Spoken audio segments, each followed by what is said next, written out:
Hey, I would like to welcome you all back to my channel. It's been a while since I've done anything. Really busy, changed jobs and a bunch of other stuff. Want to go over a couple of oddball things on this older truck that some people might think that's like, what? They're kind of strange. You know, some of these new school drivers that, you know, are only used to two pedals and wear flip-flops and slides all the time. And yeah. I'm out here, it's middle of January here in central Pennsylvania, and I'm out here in a t-shirt, and that's pretty great. So I'm going to go over some of this stuff, and let's get it started.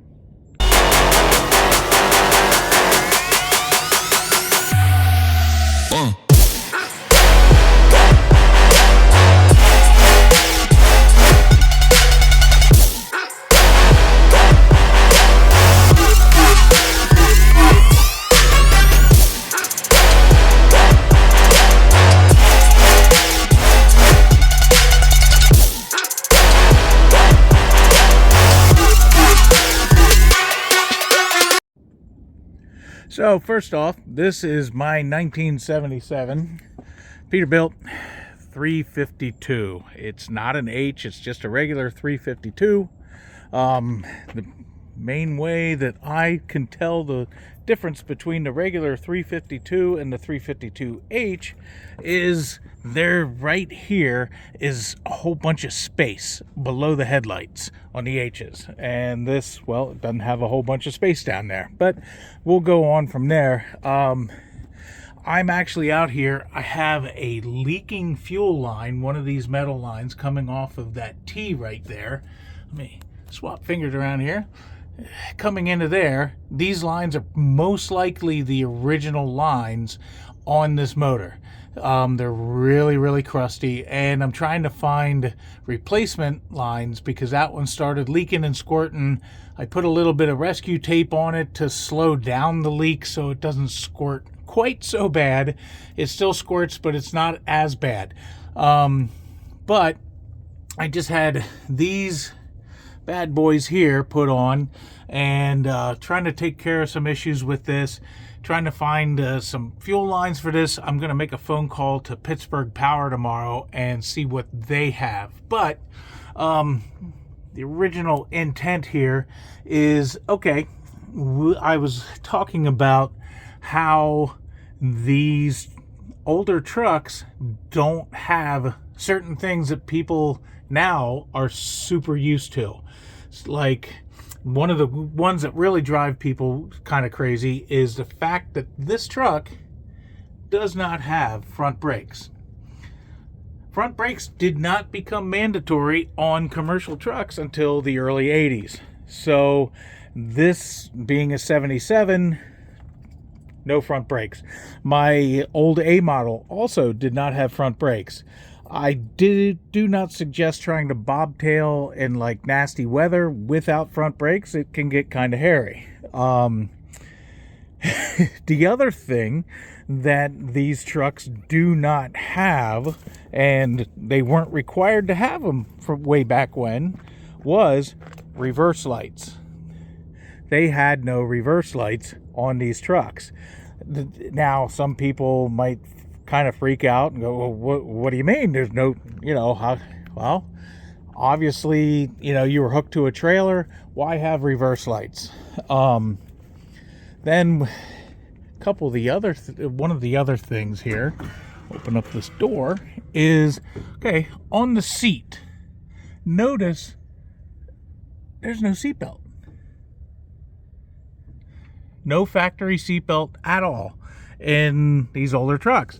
My 73 A model did not have the seatbelts either, and neither did my 88 Marmon. That also did not have seatbelts, which I don't know if that was something that somebody changed, but either way, that truck didn't have seatbelts either, and I didn't even see a place in that truck to where they could be.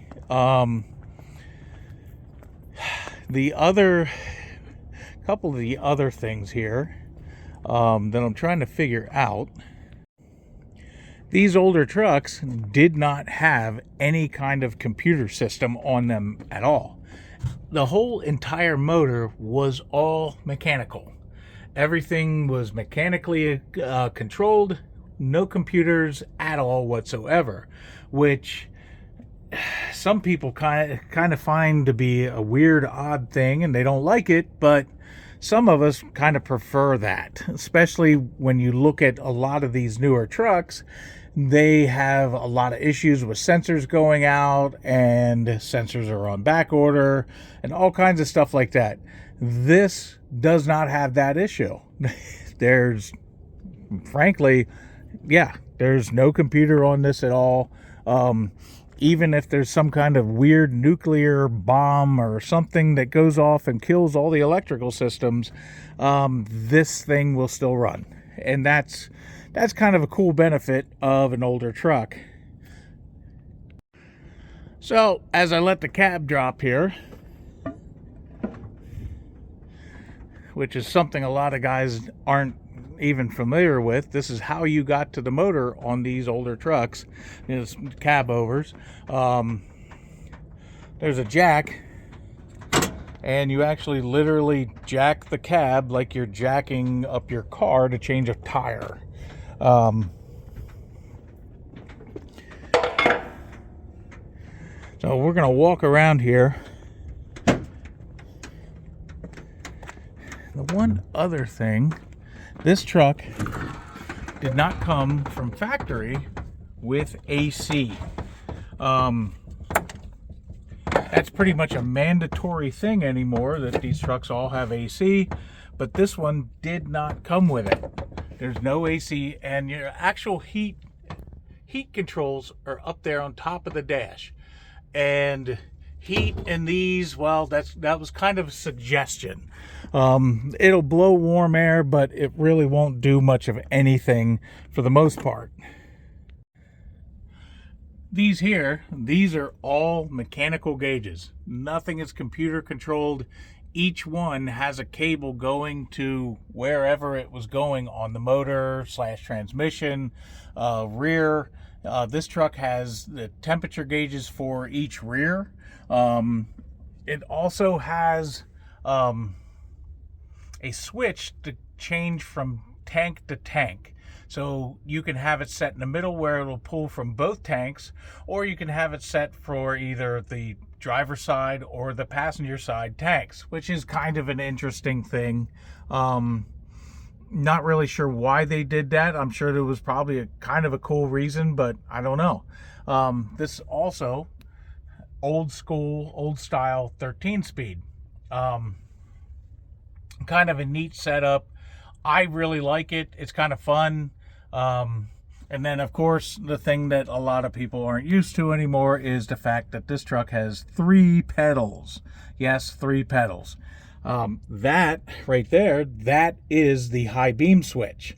You use that to turn off and on your high beams, because back then, well, it wasn't on the turn signal stalk. And actually, the turn signals on this, there's no turn signal indicator on the dash itself. There, right in here, there's a flashing light. So if I have it pulled this way, this green light will flash for left turn signal flashing. Or if I flip it up here, that one will flash for right turn signal. And if I pull it out, then the center will flash for your hazard lights, or 4-ways, or whatever you want to call them.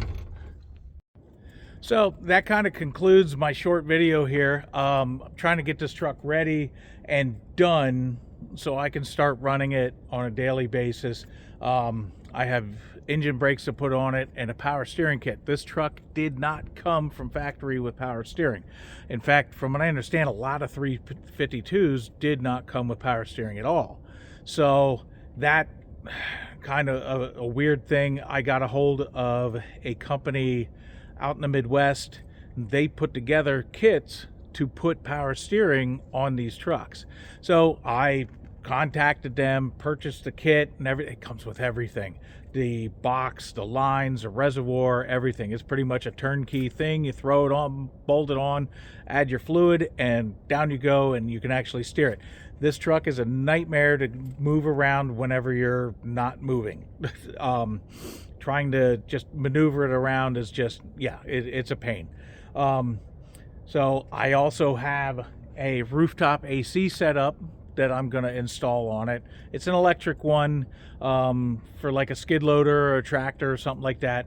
But I'm going to put that up there. It also has heat as well. So, and if you've ever driven a cab over in the winter, you know that you want really good warm boots and possibly long underwear or even Carhartt pants.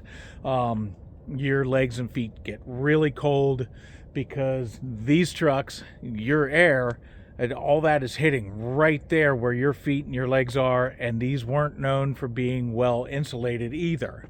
So I have all that stuff going on. Hopefully here, with it all going on in the next couple weeks, I got to locate that fuel line so I can actually get it out of my driveway without dumping, dinosaur fluid all over the freaking road. So stay tuned. More videos coming very, very soon.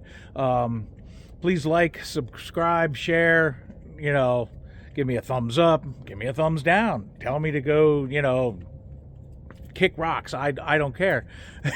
But I really enjoy the videos. I have not done any in quite a while because I've just been really busy. I was working a company job and I just couldn't handle it. I could not handle it anymore. They were running me to New Jersey all the time and trying to give me mileage rate. And when you're making mileage pay and sitting in traffic, well, that's, yeah, if the wheels aren't turning, you're not earning, the old school, saying. And I was in a 2024 Volvo. I hated that truck. I hated that truck with a passion. I'm sorry for any of you that really like Volvos and think they're the kings of the road or anything like that. Those trucks are garbage. I can't stand them. Could not stand that truck. All it did was beep and bloop and ding and dong and all day long at you. I couldn't do it anymore. So I walked away and now leased onto a guy, and we're hauling agriculture stuff, and I enjoy it. I'm not running in North Jersey. I'm getting paid for what I do, and I just really enjoy it. And we're trying to get this truck running because right now I'm running one of his trucks until I get this thing finished. I'm trying to get as much done as I can on this thing, but you know how that goes. So I've rambled on long enough. I'm sure a bunch of you have already clicked away, and if you haven't, well, hey, thanks. So have a great day. God bless, and stay classy, my friends.